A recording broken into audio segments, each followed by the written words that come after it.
हरि ओम। गुरु ब्रह्मा गुरु विष्णु गुरुदेव महेश्वर गुरु साक्षात् परम ब्रह्म तस्मै श्री गुरवे नमः।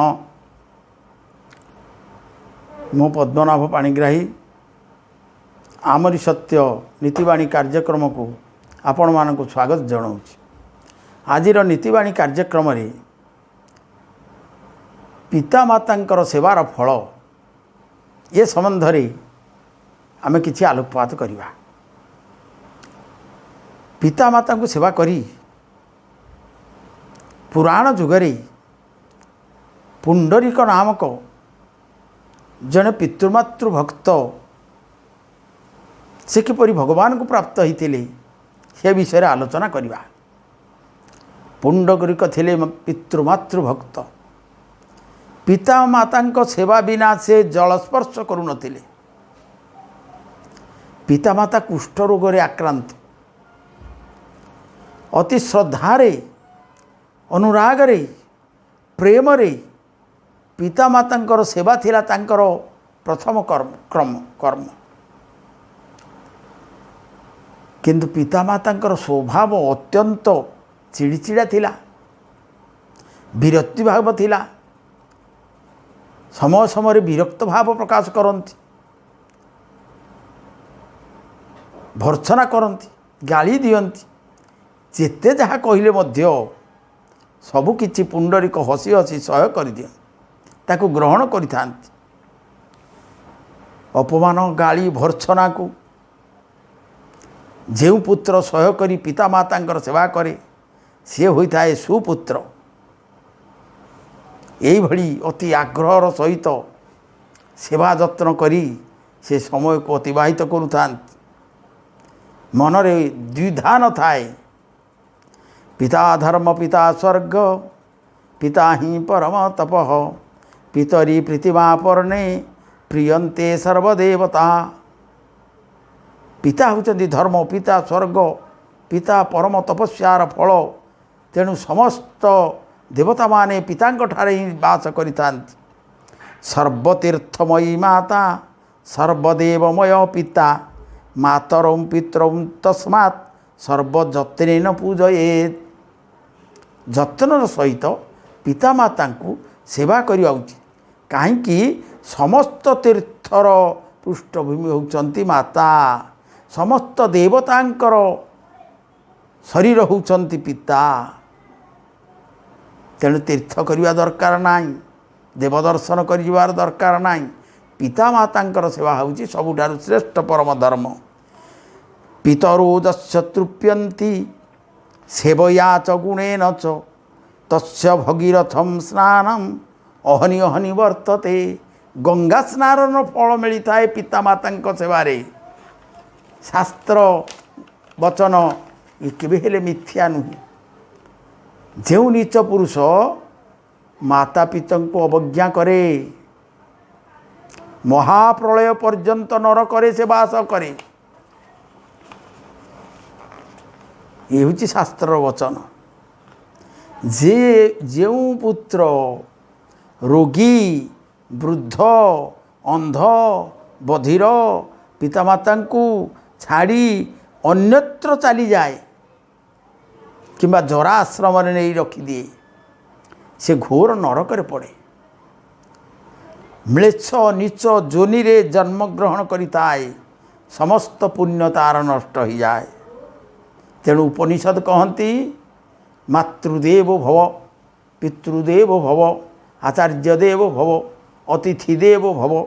तेणु पिता माता गुरु एवं अतिथि गृहस्थ मानक पाई हेले श्रेष्ठ देवता तुल्य। जम माता पितरौ क्लेशम सहेते संभवे नृणाम न तस्य निकृति शक्या कर्तुं वर्ष शतैरपि। मनुष्य को सृष्टि को आनिया पाई पिता माता जेउ क्लेश कष्ट को सह्य करिसंती ताहार विनिमय रे 100 वर्ष पर्यंत सेवा कले मध्य ता परिशोध हो पारे नाही। तेणु पुंडरीक माता पितांकु अत्यंत भक्ति सहकारे सेवा पूजा करुथांती। एइथिरे भगवान संतुष्ट होइले। भगवान प्रसन्न होई स्वयं द्वारकाधीश ताकू दर्शन देवा पाई पंडरपुर रे आसिके पहुँची गले। द्वार बंध पाखरे रहीकि कहले मु आसी जाइछि पुंडरीक, मु तो उपरे प्रसन्न। जहाँक दर्शन लागी ब्रह्मा इंद्र शिव जोगी जन तपस्या न पाती ठाव। वैकुंठ रे लक्ष्मी देवी पद सेवा करी सरस्वती वाणी कंठे तोषिण न पारी। जहाँकर दर्शन करने ब्रह्मा शिव अपेक्षा करि उत्कंठारे रही था। जोगी माने तपस्या जहाँ को दर्शन करने बहु वर्ष धरी तपस्या करती। जहाँकर संतुष्ट करने वैकुंठरे माता लक्ष्मी सेवा करी तांकर अंत पाती ना।